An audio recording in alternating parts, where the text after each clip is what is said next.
Hey guys, and welcome to a very special Action Chat. Today I have a special guest with me. At the age of 19, he built and sold a biotech software company. At age 22, he became a venture capitalist, and now he's dedicated to the audacious goal of helping 1 billion entrepreneurs. He's also the author of the book right here in front of me, Your One Word, The Powerful Secret to Creating a Business and Life That Matter. And despite the fact that he's a Blue Jays fan, I'm very excited to welcome today Evan Carmichael. Evan, how you doing? Oh man, the Blue come on, we're last place. How do you hate on the Blue Jays when we're last place? I'm good, Craig. Thanks for having me, man. Well, and you actually stole my first question there. What's it like to be a Blue Jays fan? Well, you know what? So growing up, I was 12 and 13 when we won the World Series. We won back-to-back World Series. That was like impressionable age. It's like go Jays go. And then we were in the cellar for forever. And so the past couple of years has been decent because at least we made the playoffs. We had a stretch that was fun. This year, kind of disappointing, but we'll see what happens in the offseason. Who are you cheering for? So I'm a St. Louis guy, so I cheer for the Cardinals. And it's been a roller coaster season this year, but I mean, you can't count the Cardinals out every time at the end of the season.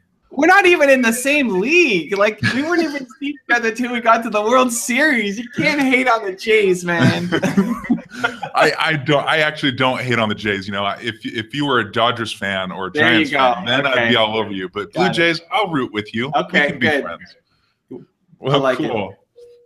So, Evan, I actually wanted to ask you about this goal you've got on your website and what you kind of dedicated yourself to of helping 1 billion entrepreneurs. Can you tell me about that? Yeah, so I think it's important for entrepreneurs especially, but people to have a big goal, to have something that they're chasing. I think a lot of people too often set goals that are small and then you hit them and it kind of feels depressing, and then you set another goal and you can do what you believe you can do. And so if you set big goals for yourself, it pushes you to go off and go harder to try to accomplish it. And so, I set that goal because I believe that entrepreneurs will solve all the world's major problems. I don't think it's going to be, the president, the government, big corporations, like it's us. We're the entrepreneur. We're going to solve every major problem in the world.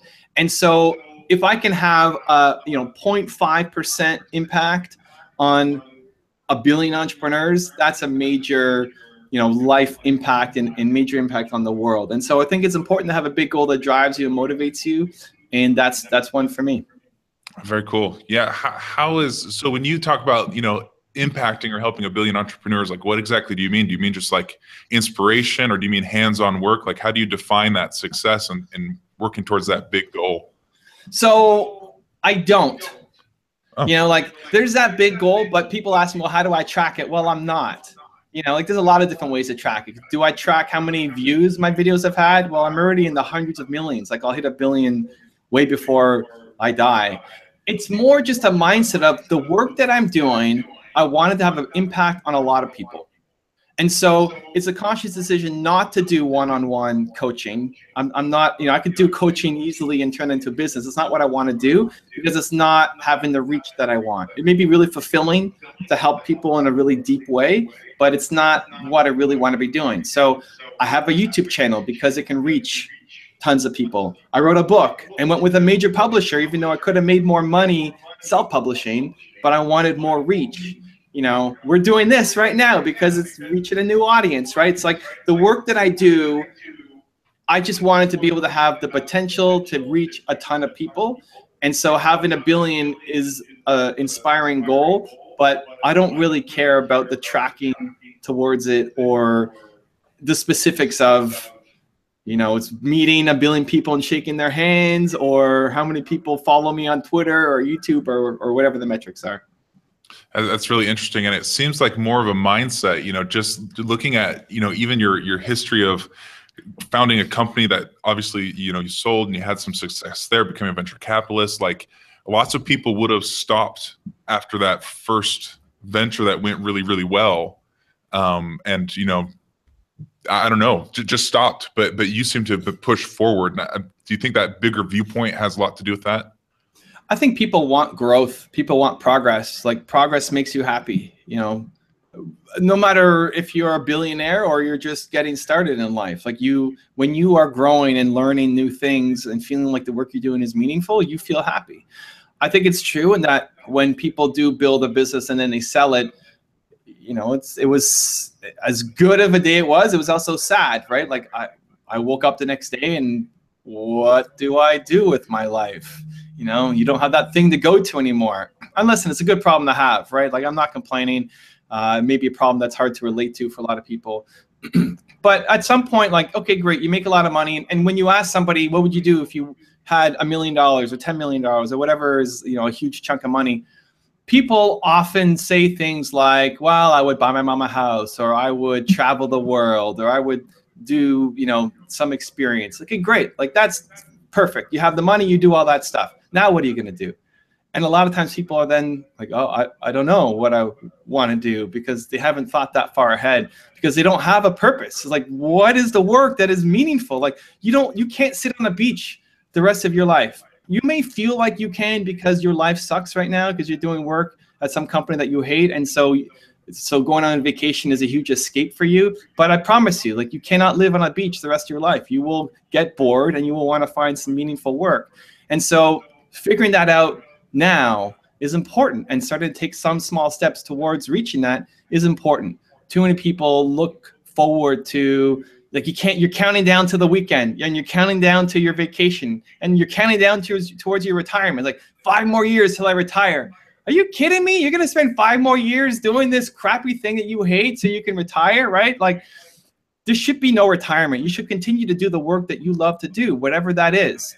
And so I think making it feel like what you're doing every day is important, whether you're getting results or not. You know, it may take some time to get results. Like I want to start a YouTube interview show. Great. If you're starting from scratch, you're not going to have an audience at the start, and you're going to suck at asking questions at the start. Like, you suck at anything when you first start it, right? You try to learn French, you're going to make mistakes. You try to get on a skateboard, you're going to fall down.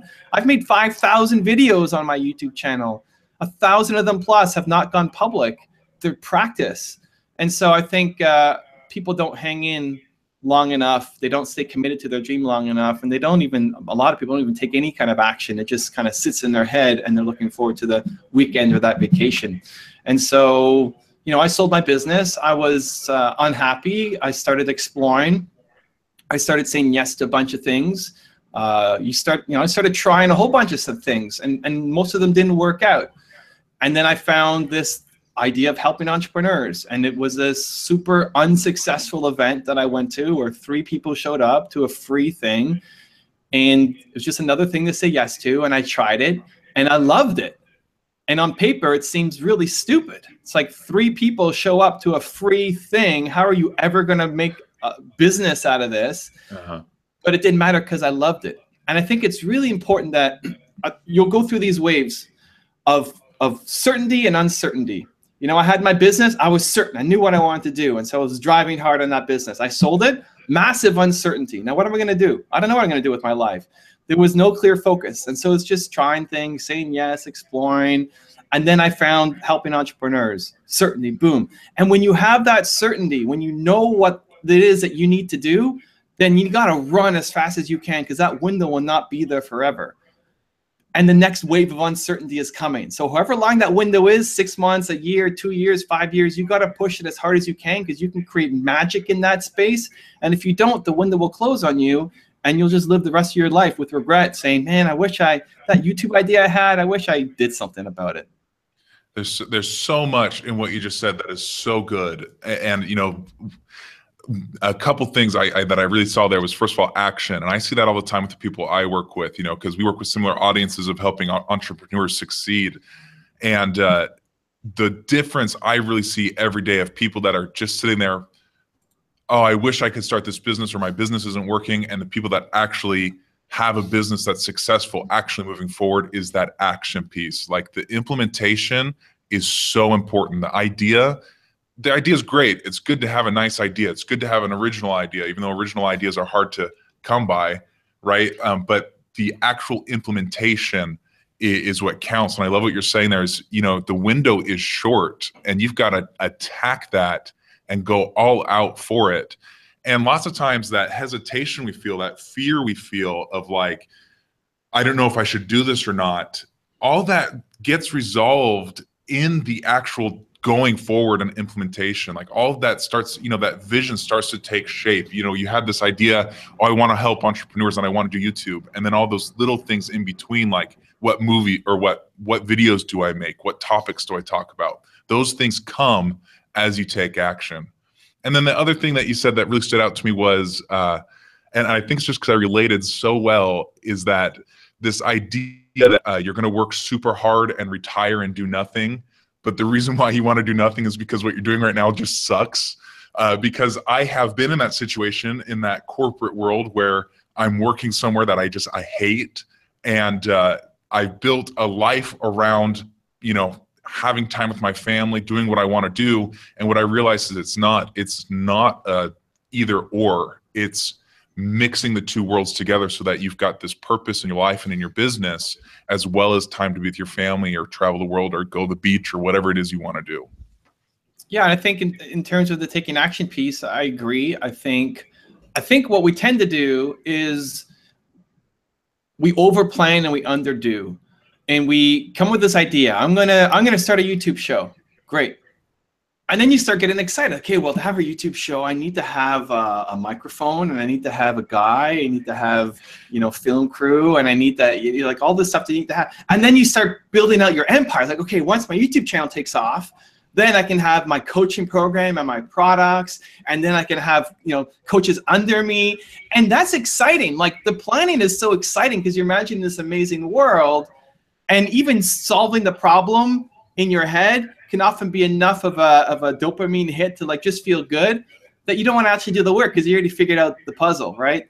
And so people spend too much time on the planning side and not enough doing. The second part around that is sometimes we build it into some big thing that then in order to do that massive empire, we need funding. Like you need venture capital. You need $3 million to start that huge thing, where what you want to do is get started before it spirals out of control, before it becomes this ginormous thing that's impossible to take on, that you never take any action on because it's too scary. You're so worried about taking the perfect first step that you don't do anything. Like there is no perfect first step. Just step, do something, and then take another step and another step. And so the trick, at least for me, is as soon as there's an idea of I want to do this, then you just do it. Like find some small way. It's not perfect. It won't be great. Yeah. Expect it to suck and just do it. You want to start a YouTube channel, get your phone and make a video today. Don't worry about, expect it to be terrible. Great. You made your first one. And then the next day, you're just going to make a better one and a better one and a better one. So people spend too much time planning and not enough time doing. Yeah. And the phrase I say a lot is don't solve problems you don't have, right? Don't sit there and try to solve, you've built that empire in your head. You're like, how in the world am I going to manage a company of 500 people? How in the world am I going to do that? Well, maybe you should get a company of 2 people first before you start managing 500. Like maybe you should take that first step. And I also love what you're saying about, approach business as a process, not an event. Take it one step at a time. And I found in my business and with the people I work with, having this viewpoint of everything is just in its current state. It's in its current version, and everything is going to change. Everything's going to evolve. Everything's going to improve. That takes all that perfectionistic pressure off of you to like do the perfect YouTube channel out of the gate with the first video, right? And gives you permission to screw up and gives you permission just to get started, because I think you're 100% right. It's more about taking the step than what the step actually is. I think just knowing that your first thing is going to suck and expecting it to suck makes a huge difference. Like you might want to make a YouTube video, and you might know what a good YouTube video looks like. Like you may look at a Tony Robbins speech on YouTube and say, man, that's a good speech. I was motivated by that. And then you get up and you try to do it and you're going to suck because you're not Tony Robbins yet. Like how many decades of work has he put into becoming who he is? And so we know what looks good, and then we know that we can't do that, and then we don't start with anything. And so expecting it to suck at the beginning, and then the next day make it suck just a little bit less, and the next day suck a little bit less. If you go in with really low expectations, it's like dream big and act small. You have this big vision of where you want to go, but act small. Like just do something, even though it's going to be terrible, and just make it better every day. Yeah, and it's that balance between, but you said that big vision and the actions right now today. And I think the difference that you're highlighting here is are you shooting for the big goal, like help 1 billion entrepreneurs, or are you solving problems you don't have yet? Like, how do I run the 500-person business, right? There's a difference between those two actions. The big dream is going to keep you motivated. It's going to keep you focused, going to keep you moving forward. The solving problems you don't have, it's going to give you that dopamine hit, and you're going to stand still. You're not going to move forward. Sure. Well, cool. So let's talk just in general, business in general. Like, what do you see mistakes entrepreneurs are making that we should be talking about so that less people make those mistakes? So I think one, entrepreneurs pick the wrong business to start in. I think too many entrepreneurs are just chasing opportunities. I think people open up, Fortune magazine and say, here's the hottest 10 businesses to start in 2017. And so they decide to be a podcaster because that's the hot thing to do, where really you don't like podcasting, you suck at interviews, and it's not really a deep passion. I think too many people are just chasing opportunity, where if you look at the people that you look up to and respect, the people who we profiled on my videos, people who've had the most success in the world, people behind me on my wall here, they do the thing that they're deeply passionate about, even if it doesn't make any sense at the beginning. Like, you have no idea how you're going to make money. You have to have that deep passion. If there's one rule that connects all of the successful people that I profiled, it's that deep passion for the work that they're doing. And so too many entrepreneurs just chase opportunity as opposed to having a real deep connection to what they're doing. I think number two would be just trying to figure everything out yourself instead of modeling success. So whatever problem you're facing, somebody's figured it out before. It's partly why I started my channel, is to learn from these successful entrepreneurs and say, oh, okay, here's how Steve Jobs did it. Maybe I can take one piece from that and apply it to my business and start seeing some success, right? Success leaves clues, and the people who you look up to, whether they're inside your industry or not, you can learn something from them and apply it to your business, as opposed to trying to come up with every single ingenious thing yourself. And then third, I would just say habits and routine and your environment is super important. Just staying motivated and staying consistent is one of the hardest things for entrepreneurs, especially when you're getting started. Like, maybe you're starting part-time, you have a full-time job, you haven't quit yet, you've got family, you've got pressures at you, and your business kind of falls to be the last thing that you do. And oftentimes you don't do it. And then you start and you stop, and you start and you stop. You have a great Monday, and then you fall off the track and you're not motivated. And then Thursday you're back on track. And so, if you look at the people who've had the most success, it's that consistent daily action. And I think you can only think yourself into success so much. I think planning every day becomes tiring. I don't wake up every day and like, it's Thursday, let's crush it, this is amazing, right? It's like, that's not my morning, right? Like, I wake up, I'm tired, I got to get my thing going, right? And so I think if you can plan it, if you have to think about it, it's going to be too hard because you're going to forget. Or if you can plan it so that it just happens, so your environment makes a big difference, right? Like, when I walk into my office here, I'm staring these people in the face. It immediately hits me. It makes a big difference. Your morning routine, you just fall out of bed and eat breakfast and then go to your office, or is there purpose and intent behind it? It's figuring out whatever the thing is that makes you feel bold and excited and courageous. Because we've all had those moments. Like, you've watched a video, or you've had an interview, or you read a book, and you're like, man, this is great. Like, I feel unstoppable. And then you wake up the next day and like, wow, who was that bold guy yesterday? Like, I can't do any of that stuff I thought I could do, right? We talk ourselves down from it. So whatever that thing is, like, if watching Craig's YouTube channel makes you feel alive, then start your day every day with Craig's YouTube channel, right? And no judgment as to what it is that gets you feeling great. Like, if you need to hug your cat in the sun on your balcony, and that's the thing that makes you feel alive, great. Do that. Like, do that every morning. Grab your cat, go hug him in the sun, and start your day. Like, whatever the thing is, there's no judgment against what gets you feeling bold and courageous, but do that consistently. Because if you took action in a bold way consistently for a year, you would not even recognize your life 1 year from today. Just people start and stop and start and stop too much. Yeah, I 100% agree. And I think there's, again, so much in what you just said. And I think a lot of it boils down to embracing who you are, right? Like even chasing the money versus chasing the passion. Like lots of times we do that because we don't have the confidence or faith that what we're passionate about is actually valuable to other people. And when you can connect that passion to that value and accept the fact that you provide that value, man, you can start taking that bold action. And I also want to know, do you have cameras in my house? Because I hug my cat in the sun every day, and you nailed it. That's how I get going in the morning. Whatever works, man. You know, that action piece is so important. And I love what you're saying. If you took action every day for a year, that you're not even going to recognize your life. I mean, and I think it's not just about action. It's about an intense focus. Like you've got to know where you're headed. And then when you know what it is that you want to do, like when you know this is the right move, you take the move. You know what I mean? Like you don't, and I think this plays into your personality type too. Some people like to think about it more, but I see all the time the people that know what's right and then make it happen, the shorter that amount of time is between this is what we need to do and it's done, the more success those people get. And it's just because they get more steps in before the end of the day, right? They're just getting further. Yeah, just big decisions with the heart and small ones with the head. You know, your head can only understand the world that currently exists, where entrepreneurs, you know, we're creating a new world. And even if you're not an entrepreneur, you should be creating a new world for yourself. It's like you don't want to live your parents' life or your aunt's life or, you know, your best friend's life. Like you want to create your own life, and your head can't make that happen.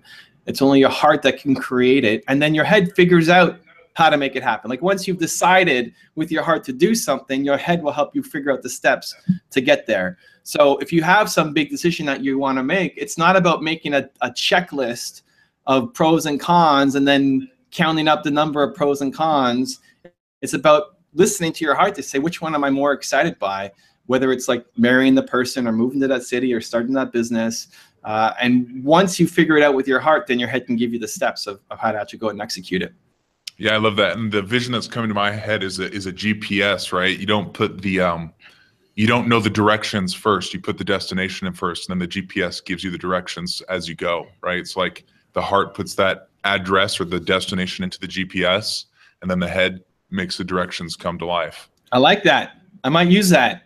On the fly here, man. Hey, all yours to take. Actually, no, there's a surcharge. Every time you use it, there's a surcharge. Oh, there's a licensing fee, royalty, 1 cent every time I mention it. I'll give you a discount. It's okay. You know, the other thing that you're hitting me with that I really like is this making the system or the habit in your business. And one way that I look at that also is like, I call it operationalizing things, like operationalize your marketing. So one of the statistics that really hit me, and I can't remember the exact one, but it's something like, you know, a large amount of small businesses don't have a consistent source of leads. And if you don't have consistent leads, you don't have consistent income. Like that's a big deal. And so you got to take your marketing off your to-do list. Like, hey, every once in a while I'm going to do some marketing, and make it something that just happens every day. So like if you look at my calendar, you know, I've got all of my marketing stuff and all of my sales stuff and all of my service delivery is programmed into my calendar. So all I have to do is show up. And if I show up, then I'm going to do the things on my list. It's going to happen, and my business is going to grow. And I think that's kind of what you're talking about, but more with motivation, right? Is like build your life so that you're constantly being fed, you're constantly taking those steps forward, and it's not super hard for you. Yeah, I think it applies to everything. It's the constant of too much planning versus doing. People spend too much time thinking about what they're going to do and coming up with a strategy versus actually executing that strategy. You know, yesterday I did my YouTube filming day. I filmed the bulk of my videos at my dance studio, and you know, I'm making 60, 70 videos in one day. I don't, you know, there's one day where I'll get up and I'll plan and I'll kind of figure out what my strategy is going to be. And then most of the other days I'm executing my plan. I don't have time to wake up yesterday morning and think, what am I going to do for my YouTube channel today? Let me browse around other channels and think about what's working for them. And like, I would have gotten nothing done that day, where instead I had a plan, and then I executed that plan, and I made 60 to 70 videos. Like, you take massive action because you're doing versus just planning. Now, you can't just ignore the plan afterwards and you only do one thing, like you're constantly gut checking and saying, okay, you know what, that didn't work. I'm gonna check back and I'm gonna adjust my plan. But I think most people spend like 80% of their time planning and 20% or less doing, where you have to flip it. Like you want to be spending 10% of your time planning and 90% actually out there executing your plan and getting data. Yeah, and I think what you find is, tell me if this is your experience too, is in that execution, like you also verify the plan, right? Like, yeah, you've got this great plan, but it's not until you actually start doing it that you start seeing if it's going to work or not, or if it's, you know, how's the audience. We're going with the YouTube theme, right? So how are you going to know if the audience is going to respond to your videos until you start putting those videos out? So I think that there's part of, you flip that 80-20, and in that action, you're collecting feedback, you're collecting data so that you can perform better in your next little mini planning session to execute again. Yeah, most of the time your plan will be wrong. Like it may not be totally wrong, but it's going to be wrong. Like you look at successful companies, the plan they started with is not the plan that they end with. And so it doesn't mean don't plan. It doesn't mean just go off and run in 1,000 directions. Like you need a plan to follow, but look at successful companies and how often they change their plan. If you look at BMW, their logo is a propeller because they started selling airplanes. Now they're in the car business. If we go kind of baseball related, Wrigley's, you know, they started off selling soap and selling baking powder, and gum was like a free bonus. Like if you bought some soap, we'd give you a pack of gum.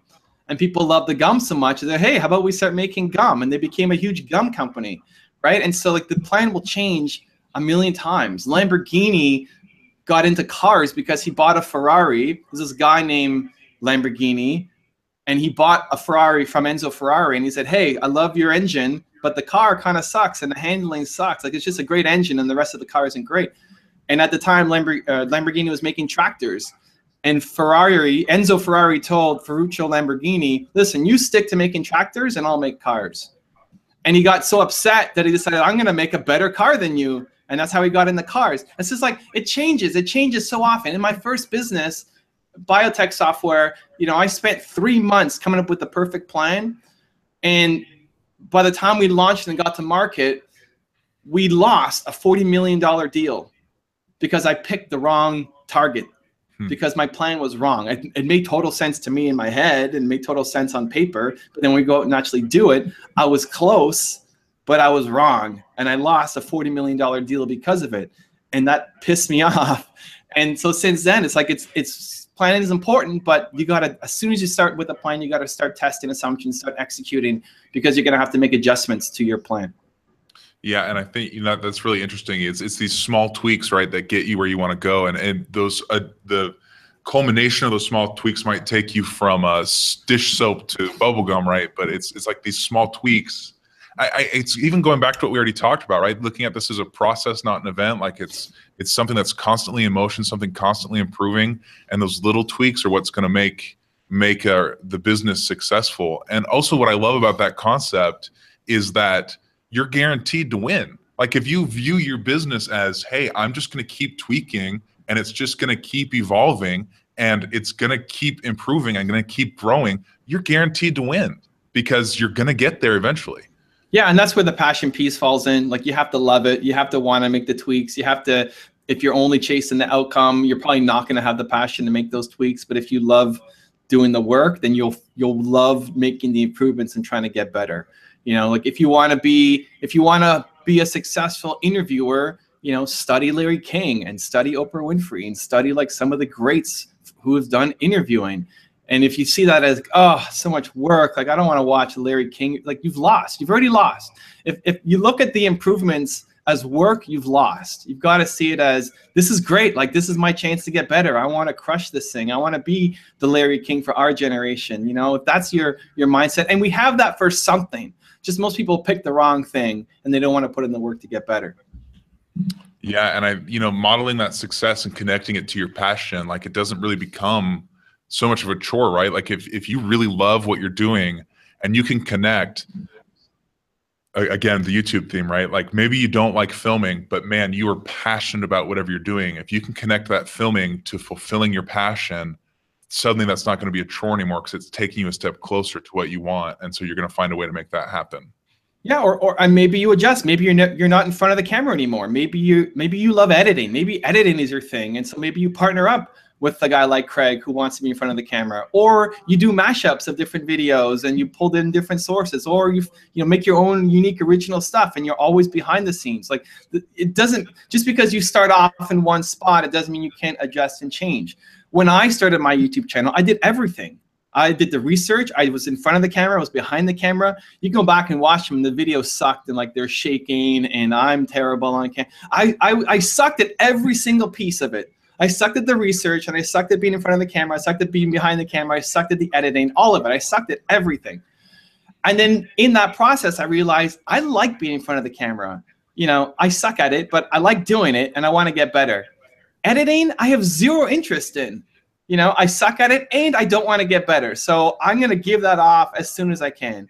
And when I hired my editor, it allowed me to go from a video a week to a video a day, because he was way better at it. And I could now spend that time being in front of the camera. And so just because you may not have the skills yet, you could learn a skill super quickly if you're really passionate and motivated by it. You know, if you think about what you learned in school, most of it is gone because you didn't care about it in the first place. You were just trying to, you know, get an A on a test. But when you've been passionate about something, you can pick it up quickly. Like, you could be the top 1% of YouTubers starting from scratch this year by the end of the year if you wanted to, because you're just putting in the grind and figuring it all out. Where other people, it's a part-time thing, it's a hobby, it's okay.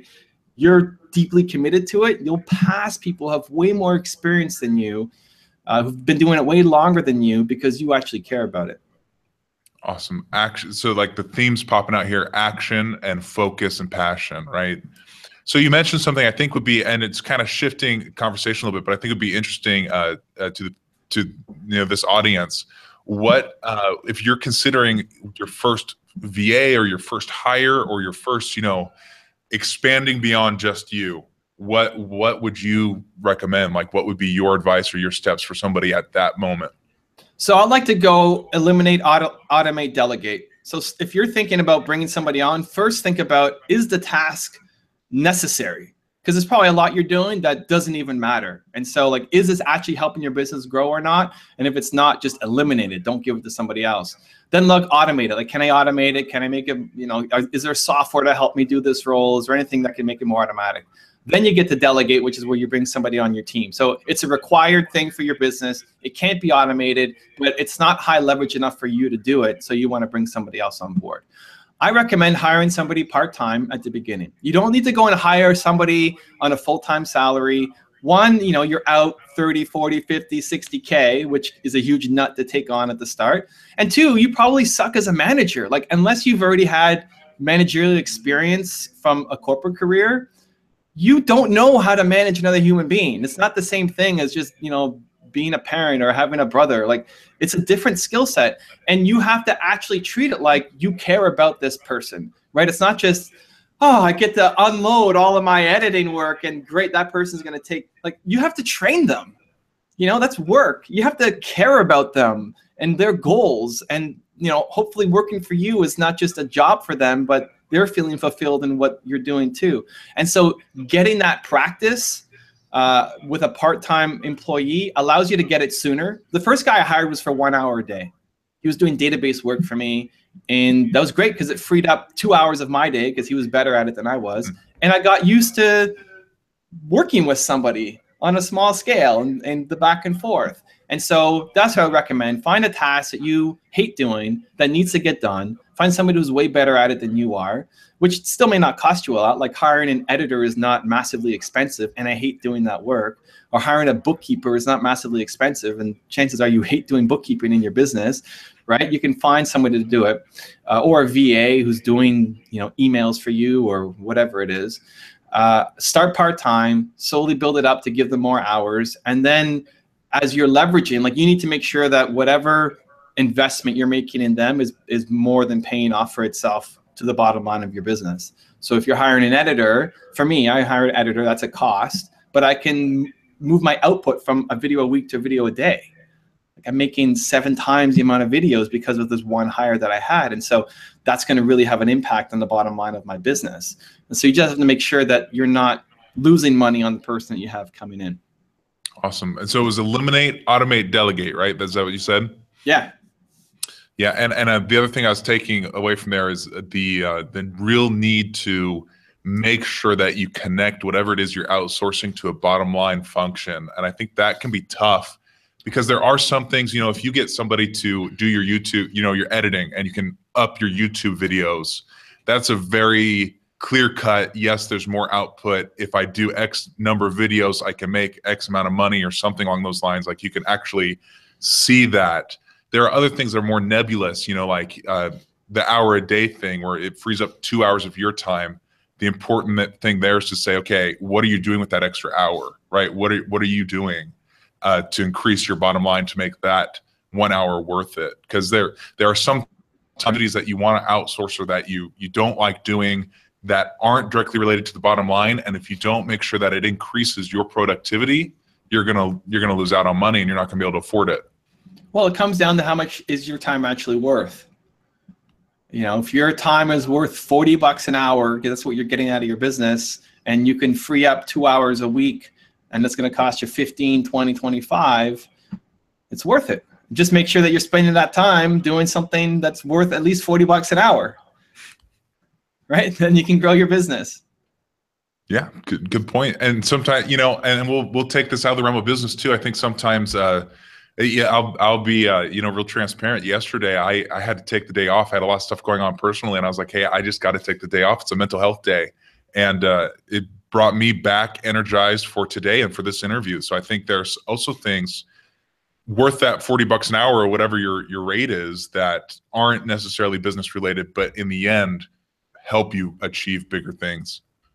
Sure, and I think trying to plan, you know, think about what your ideal day looks like, right? What do you ideally want to be doing? And you may not be there yet, but you can work towards it. So you know you hate doing accounting and bookkeeping. Okay, you can't afford to hire a bookkeeper yet, but as soon as you can, this is going to be the person that you bring on board. You like, the plan is still important, but you still got to be able to do the work. You know, I approach everything as, at the beginning, I do everything myself. You know, I might try to bring on people, like I may be starting a new YouTube channel and I'll say, hey, Craig, you want to join me on this new YouTube channel? And you say, like, Evan, man, that's a terrible idea. You suck. I don't want to be with you on your YouTube channel. Like, all right, Craig, that's okay, man. Maybe next time. And, you know, so I'll try to recruit help. I'm not going to pay for anything at the start. Like, I'll invest my heart, energy, hustle, drive, but no dollars at the start of anything. And then if people want to join me, great. If they don't, I just bring the mentality of I'm an army of one. Like, I'll make it happen. I will just bring it to life. It's gonna exist because I demand it to exist. We're gonna will it into creation. And then I see, like, a lot of these projects that I start, I can't get to the point where it's making enough money to justify hiring somebody. And I lose my passion for it. Like, I did it, I tested it, that was a fun ride. Like, I can check it off my list. I'm not gonna have regrets that I wish I tried that thing, but I couldn't get it to the point where it's sustainable, so I'm gonna drop it. Others, like, okay, I can build it up. Great. I know that I don't like editing. This is working for me. YouTube's taking off. I'm going to bring somebody on to take that off my plate, and I'm going to continue to build it up. And so I love taking that mentality of not spending money until I'm making money. Put your time, energy, and hustle in. Like, when I started my YouTube channel, I had a successful business running already. I had sold another successful business. I could have started off with a bang. I could have started off with a camera guy and lights and gear and coaching on speaking and all of this stuff, which is what a lot of people do. Like, I'm going to start a t-shirt company. And so they buy 10,000 t-shirts because that's when you get the price breaks. And then you sell 2 and you've got 990, you know, it's just sitting in your mom's garage, right? And so I think it's much better to just try something yourself, put in your energy, your heart, your passion, see if you can get to the point where it's making money. And if you can't, you drop it and try the next thing. Yeah, I like that. And I think, you know, when I heard you say, I'm going to will this thing, like, I'm just going to put my head down, I'm going to force this thing to life.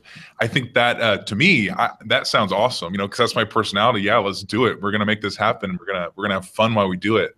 But for a lot of people, I think that seems daunting. And you highlighted, I don't even know if you realized you did, you highlighted your process for doing it, though, of, hey, you know, I'm going to will this thing to life and I've got this big vision, but I still am looking at those smaller steps of, okay, I want to start a t-shirt company. Why don't I go buy some Hanes t-shirts from Walmart and start there, right? Like, start with 3 or 4 and take one step at a time, which I think is great.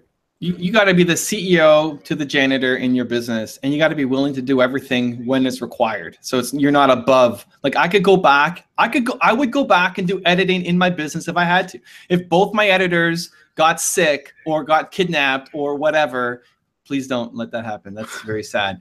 Like I'll find a way. Like if we needed me to edit, it'll suck, but I'll get it up and we'll do it. It happened not too long ago at my dance studio. There's this thing called a little library. I don't know if you know what a little library is. I don't. It's like a community library where it's a box. It's a little house, and you can leave and take books. So I ordered one for my studio because I wanted that community vibe to it. And we were having an event, and I asked people, hey, who wants to help me build the little library? And the people on my team were busy doing other stuff. And they said, well, why don't we wait till like next week? We'll do it when we have this time. And it's like, and I just decided this is getting done today. Like the little library is going to be built. It's going to be put together. It's going to be painted. We're going to have a stand for it. Like it's going to get done today. And I just made it happen. And some people ended up joining in with me to help paint it and assemble the stand and all that stuff. But I'm not forcing it. Like, you don't want to do it, great, keep doing your thing, but this is happening. And so it's like the stubborn focus of when you make a decision, you just go out and do it. And it's not this big, huge, life-changing, company building thing.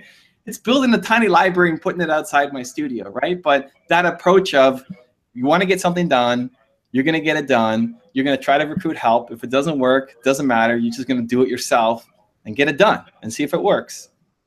Yeah, and I think, again, that plays into passion. And let's talk about your one word, because I think that we've got the same book here in the background. Right. What is, because I think this book, I know to me it was a lot about passion and connecting what you are doing in your business to your greater purpose in the world. So let's talk. Tell us about your one word. Yeah. So I believe everybody has a single most important core value to them to understand what they stand for as a human being. I think most people don't know what they stand for. I think most people walk around feeling like they have more potential in them. Not that your life sucks, just that I could be doing more than what I'm doing right now. Like there's a lot more potential inside me than what's currently coming out.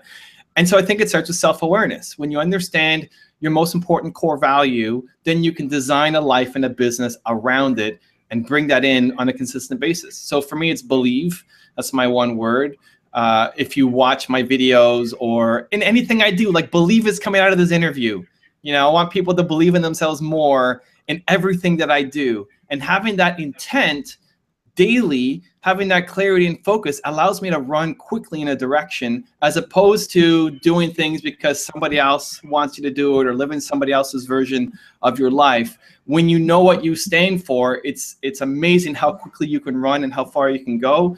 When you have lack of clarity, you're constantly kind of just stuck in the mud, taking slow steps. And so the book is about finding what it is that you stand for, and then shows examples of people who've built a $50,000 business, $500,000, $1 million, $5 million, $150 million business, how to do it around your one word core value.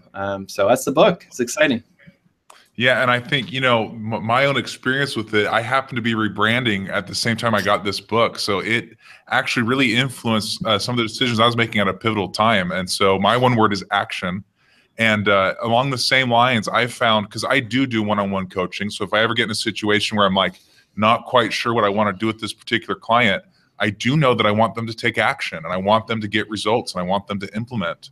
So that's a guiding light there. Whenever I'm out speaking or at networking events or I'm doing YouTube videos, it's always about what can I do to help people take action to make their dreams a reality. So I've got to say, as a testimonial for your book, I mean, very, very well written.